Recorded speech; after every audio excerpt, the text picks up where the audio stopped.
Do you wanna know? Well, I've been thinking about you.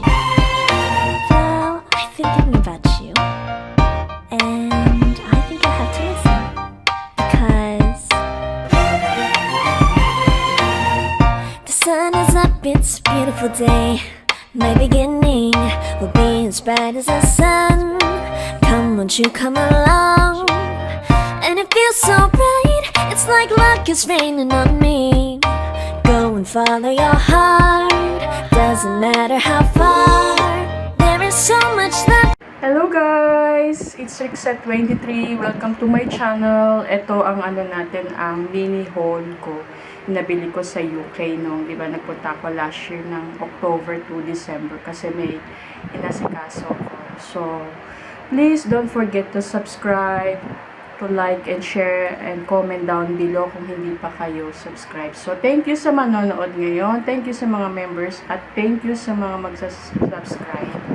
Thank you sa lahat. Sana po maganda po ang vibes nyo ngayon. So, anyway, ito pong natin ang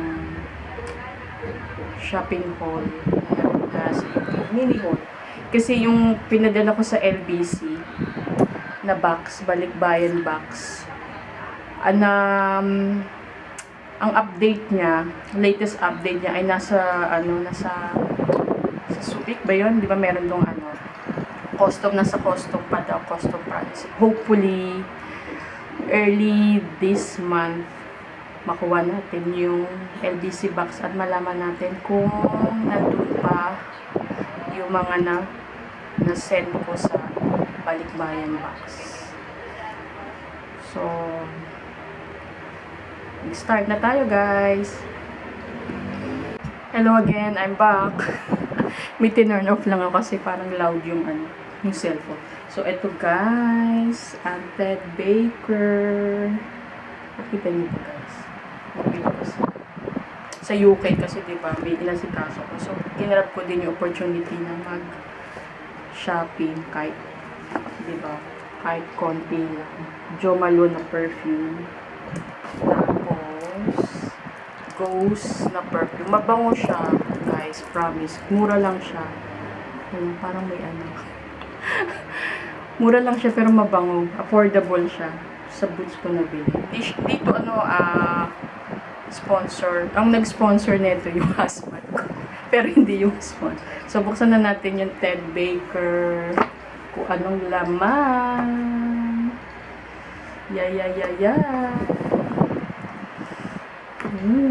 Ang ganda ng ganda ng niya. Paper bag niya. Tinabi ko pa yan sa luggage ko para hindi masira.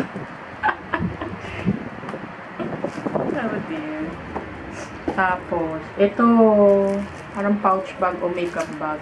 Nag-sale siya, nabili ko. Kulang po ang price. Hindi na sasabihin para hindi na ba. Yan, sana natin.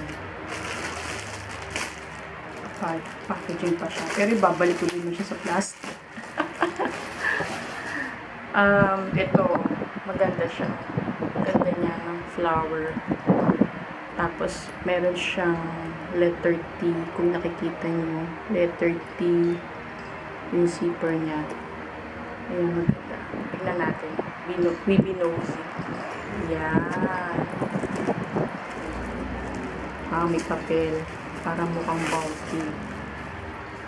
Ayan siya guys. Maliit lang siya. Lalagyan ng makeup, kung cellphone, kung ano man na very handy siya. Tapos, meron siyang name na, kung nakikita niyo, parang dark. Medyo maliit. Ted Baker London. So, yun. Maganda siya. Nagustuhan ko. Nag-sale. Hanggang sale lang tayo, guys. Nag-grab lang opportunity. Kasi, diba, mahal din to yung original. So, ibalik ko na siya. So, mamaya ko na siya ibalik sa plastic. Yan siya, Ted Baker, guys. And then, let's open the Jo Malone. Ayan. Kinabili ko sa airport. Kasi, mahal siya. Pero ginagamit ko lang siya yung Minsan lang. Kaya nagtatagal yung perfume sa akin ng more than a year. Ayan, Jo Malone. Meron na siyang ribbon. Tinanggal ko na. Ayun. Cute. Ayan o. 30 ml ang niya, scent niya. Honey and blush sweet. Mabango siya, guys. Try natin. Nabili ko sa London Airport. Mabango siya na cologne na hindi siya nakakasawang hindi nakakasawang amoy. Parang refreshing. Ayan, Jo Malone. And then, itong Ghost. Hindi ko muna siya bubuksan, guys. Kasi, baka ma-spoil. Yan, Ghost. Sa ilang ml ba to? 50 ml. Nabili ko sa Boots. Nag-sale din siya. Nag-sale din. And then, ito binigay ng husband ko nung Christmas. Hindi ko pa nagagamit. Ayan, Word Balance na sandals. Kasi parang gusto ko mag sandals kasi yung iba diba naka-sandals. Pero pag nalabas naman ako, naka-shoes naman ako. Ayan, guys. Size 7. Ayan. Ayan. Ganda siya. Pang sa labas. Kunwari, summer, gano'n. Hindi ko pa talaga nasusuot.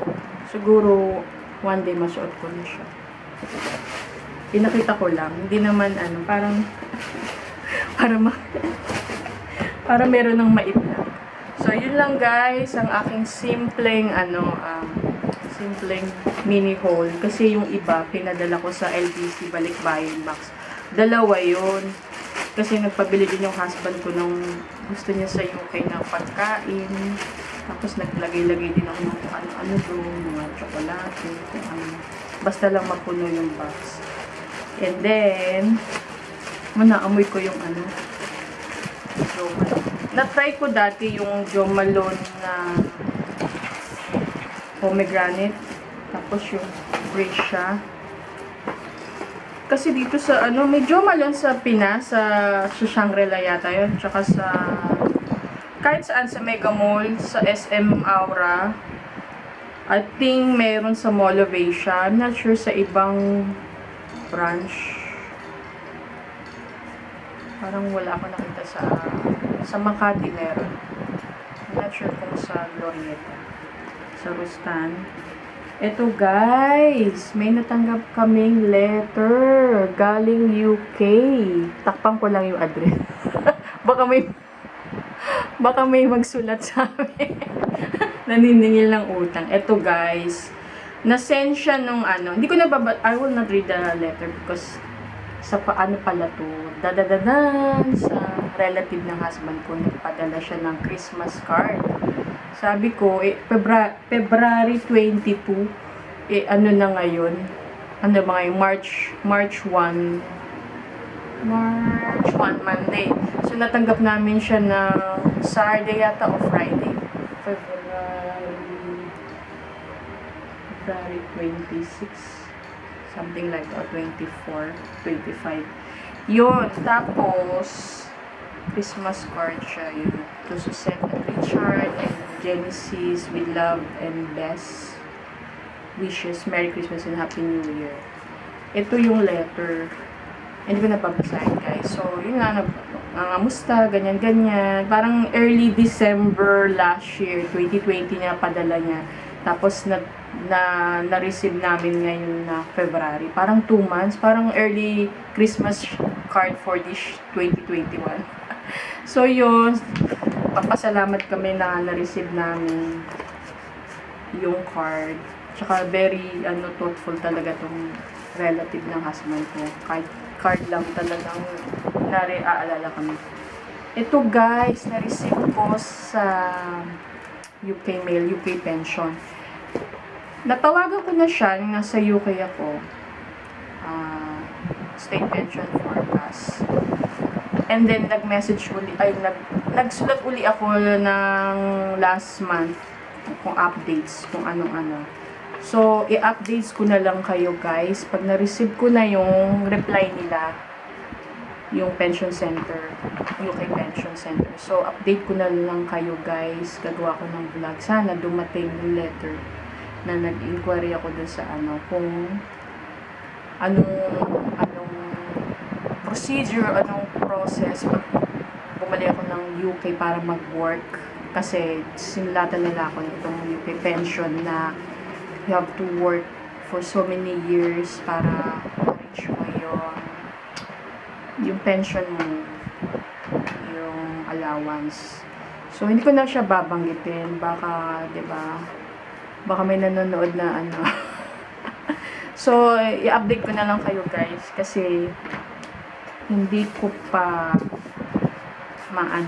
kasi hindi pa sila nag-reply. Pero ito yung letter nila sa akin nung nasa UK ako, nung tumawag ako. So, yun lang guys, update ko kayo kung anong mangyayari. And hello guys, bumalik na putol. At the moment, mahirap pumalik ng UK kasi di ba nangyayari ngayon sa pandemic, ang daming swab test, ang daming mga cheche-boreche, di ba? Tapos so sana pag bumalik ako ng UK, sana hopefully within God's will na okay na lahat, tsaka hindi mahirap yung sitwasyon mo kasi sa ngayon ang hirap, diba, ang dami mong i-consider, tsaka pray lang na ma-overcome, na pray ko din na dumating yung time na ang bigay ni Lord kung kailan, diba, hindi naman nagmamadali, diba. Tsaka ito pa pala yung nabili ko, nakalimutan, itong sandals sa UK. Siya, Kurt Giger London. Dalawa siya, buy one take one. Eh yung isa, binigay ko sa mother ko.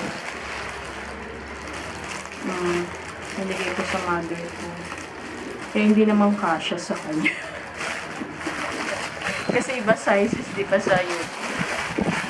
Size 3, size 4, iba-ibang size dito. 36, 35, 30, 37. Kaya hindi ko matansya. So, yun lang guys, ang aking mini haul at update ko dun sa letter. And hopefully, makita ko kayo in my next vlog. Thank you very much for watching and thank you for the support. God bless and spread the good vibes. Bye-bye guys! Bye!